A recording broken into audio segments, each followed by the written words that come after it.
everybody. Thank you for tuning in to another episode on For Art Diaries. And we are here at our local pop-up shop in Albany Park with Lindsey E Bates. How you doing, buddy? I'm all right. How you feeling? Oh, I'm good. I've just been watching you work on this painting this morning. And so, Lindsey, Yes, ma'am. talk about this painting that you're working on now. So the painting that I'm working on now is called Gaining Perspective. What the point and the purpose behind it is playing off that title of where, as you're looking at it, what is the perspective? What is your focus? What is catches your eye? I purposely put particular cubes to also mess with that element of the perspective. I wanted to put in things that help draw your eye in to understand the depth, as well as have certain things that are still beautiful to the eye, but create somewhat of a conflict. The reason why is, for me, when I look back at what's happened in the last couple of years, it's been, in my opinion, just that on whose perspective that we're listening to, whose perspective and whose agenda is what's really coming across the airwaves. You know, what people are really trying to pay attention and listen to. So through my piece, I'm giving my narrative of city life, rural life, people's disciplines, people's beliefs, what their sense of magic and ability is, their connection to nature. What do you see when you see another person? Do you see yourself in them? Stuff like that. Interesting. Yeah, thank you. And what materials are you using today? So the materials that I'm using today, I'm utilizing acrylic. Now, throughout the piece, I have everything from Sharpie marker, actual fabric, excuse me, chrome marker, to actual hair as well. Interesting. So in a lot of your previous paintings, what would you say has been something that you've continued to learn along the way as you continue to paint? The importance of preparation, the freedom to experiment still, Yeah. and always try to make sure to maintain the joy in it. Yeah, absolutely. Yeah, because as you know, as being a working anybody, when you grow up doing it, there's a natural love because you're not doing it for the money. You're doing it because as a kid, that's what you literally love to do. Yeah, the passion is real. Yeah, but when you become an adult in it, it does, the bottom line and making money and sort of surviving in life does get into your head about why you create what you're creating. You know, and it's just God willing and the Almighty that helps guide you through your path and makes it enjoyable. Absolutely. Yeah, I agree. Yeah, I would say I'm thankful enough and blessed enough that I am been okay with my art career. Nice. You know, am I a millionaire? No, but I'm not a traditionally starving artist either. Right, You know, yeah. I'm definitely hungry, you know, but not starving. You know, if I want to be able to go out to eat, I can. You know, so I'm very thankful for that, and it doesn't hinder my ability to invest in myself. So Absolutely. yeah. So as you're moving forward in your artist career, what would you say has been, like if you had to just say, like in a couple of words for each, what has been your joy and what has been more of a challenge? Being in education and an instructor of arts has been one of my biggest joys. One of my biggest challenges is politics and self-confidence consistently. Yeah. Yeah. I think that's a lot of people's. They can say some of the same things as well. I think we all kind of go through that as artists.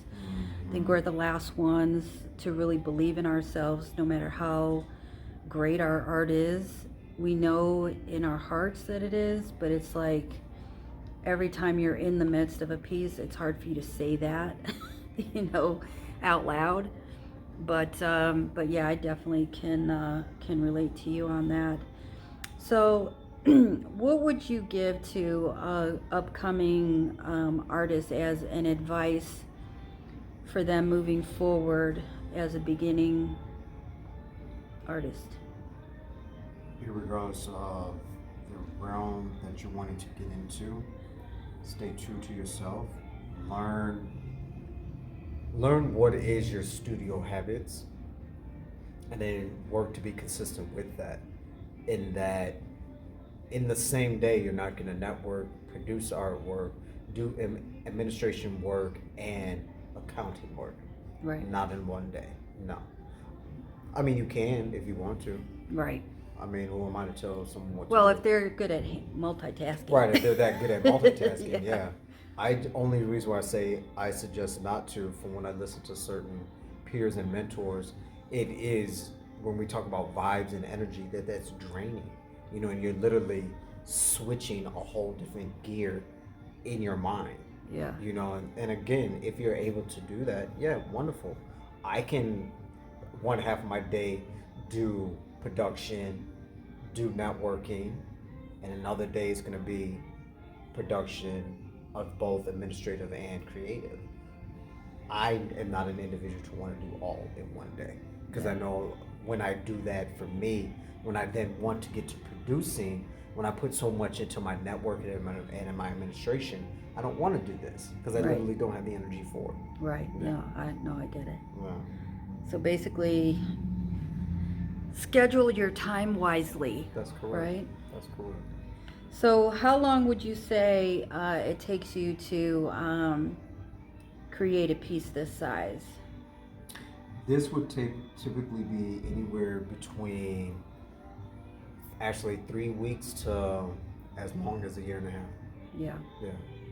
Yeah, I have put away pieces because I always felt there was something, just maybe I was trying to press it too hard and I wasn't giving it its true nature.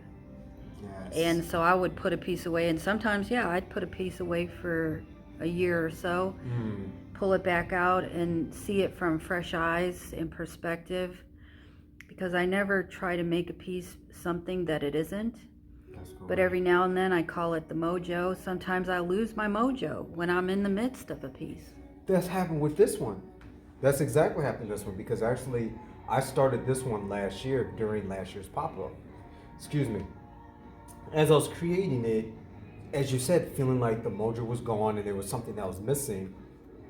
As I'm leaving the house, me and my wife were leaving, and so yeah, when we were talking about as far as getting our mojo back, so it was one day that me and my wife were leaving our place, and there was a loud noise that we didn't have time to check back on.